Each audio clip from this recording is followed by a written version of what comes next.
سوچئے ایک ایسا انسان جسے زہر دیا گیا، گولیاں ماری گئیں اور برفیلے دریا میں پھینک دیا گیا، مگر وہ پھر بھی مرنے کو تیار نہیں تھا۔ آخر راسپوتن کون تھا؟ انسان یا ایک راز؟ رات خاموش تھی، ہوا برف کو چیرتی ہوئی گزر رہی تھی اور اندھیرے میں ایک زخمی سایہ ابھی تک سانس لے رہا تھا۔ یہ کسی فلم کا منظر نہیں، یہ روس کی تاریخ کا سب سے پراسرار راز ہے، ایک ایسا راز جسے دنیا آج تک مکمل طور پر سمجھ نہیں سکی۔ 19ویں صدی کے آخر میں روس ایک عجیب اور خطرناک دور سے گزر رہا تھا۔ محلوں کے اندر طاقت کی خاموش جنگ جاری تھی، جبکہ محلوں کے باہر عام لوگ بھوک، غربت اور خوف میں زندگی گزار رہے تھے۔ سردیوں کی لمبی راتیں مزید تاریک محسوس ہوتی تھیں اور ہر گزرتا دن سلطنت کو کمزور بنا رہا تھا۔ زار نکولس دوم کی حکومت بظاہر مضبوط تھی، مگر اندر ہی اندر اس کی بنیادیں ہل چکی تھیں۔ عوام کا اعتماد ٹوٹ رہا تھا، بغاوت کی سرگوشیاں آہستہ آہستہ پھیل رہی تھیں۔ لوگ سوال کرنے لگے تھے، کیا یہ سلطنت زیادہ دیر تک قائم رہ سکے گی؟ کیا روس کا مستقبل اندھیرے میں ڈوبنے والا تھا؟ اسی غیر یقینی اور خوف کے ماحول میں ایک ایسا شخص ابھرنے والا تھا جو تاریخ کا رخ بدل دے گا۔ اسی تاریک دور میں سائبیریا کے ایک دور دراز گاؤں میں ایک غریب کسان خاندان کے گھر ایک بچہ پیدا ہوا۔ یہ جگہ دنیا سے کٹی ہوئی تھی، چاروں طرف برفیلے میدان، لمبی سرد راتیں اور سادہ زندگی گزارنے والے لوگ۔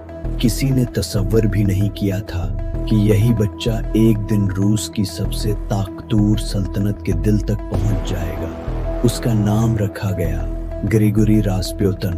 بچپن میں ہی اس کے بارے میں عجیب باتیں کہی جانے لگیں۔ لوگ کہتے تھے اس کی نظریں عام بچوں جیسی نہیں بلکہ غیر معمولی حد تک گہری ہیں۔ کچھ لوگوں کو لگتا تھا یہ بچہ خاص ہے، جبکہ کچھ اسے خطرناک سمجھتے تھے۔ وقت کے ساتھ ساتھ راسپوتن بڑا ہونے لگا، مگر اس کے گرد پھیلی پراسرار کہانیاں بھی بڑھتی گئیں۔ کہا جاتا تھا وہ بیماروں کے لیے دعا کرتا تو انہیں سکون مل جاتا۔ وہ لوگوں کے دلوں کی بات محسوس کر لیتا تھا، جیسے اسے سب کچھ پہلے سے معلوم ہو۔ کچھ لوگ اسے اللہ کا برگزیدہ بندہ کہتے تو کچھ اسے اندھیرے طاقتوں سے جڑا ہوا سمجھتے۔ حقیقت کیا تھی کوئی نہیں جانتا تھا، مگر ایک بات واضح تھی، راسپوتن عام انسان نہیں تھا۔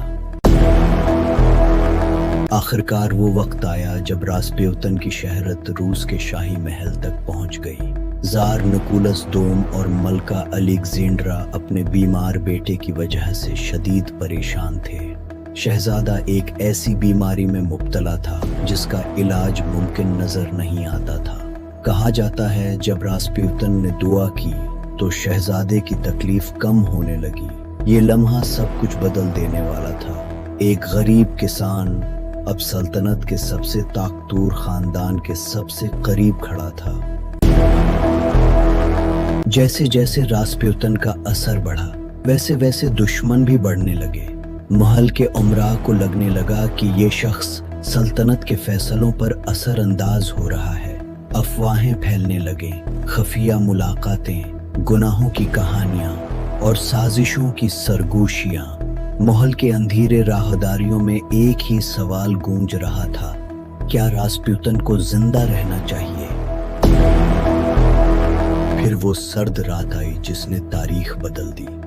راسپوتن کو دھوکے سے محل میں بلایا گیا، اسے زہر ملا کیک دیا گیا، مگر کچھ نہ ہوا۔ اسے گولیاں ماری گئیں، مگر وہ پھر بھی گر کر اٹھ گیا۔ آخرکار اسے شدید زخمی حالت میں برفیلے دریا میں پھینک دیا گیا۔ پانی بند ہو گیا، رات خاموش ہو گئی اور اس بار راسپوتن واقعی مر چکا تھا۔ مگر سوال آج بھی باقی ہے، کیا راسپوتن واقعی غیر معمولی طاقت رکھتا تھا یا یہ سب ایک ڈرتی ہوئی سلطنت کی خوفناک کہانی تھی؟ شاید حقیقت آج بھی برفیلے پانیوں کے نیچے خاموش پڑی ہے۔ فیصلہ آپ کریں۔ ایسی ہی پراسرار اور تاریخی کہانیوں کے لیے چینل تاریخ کے راز کو ضرور سبسکرائب کریں۔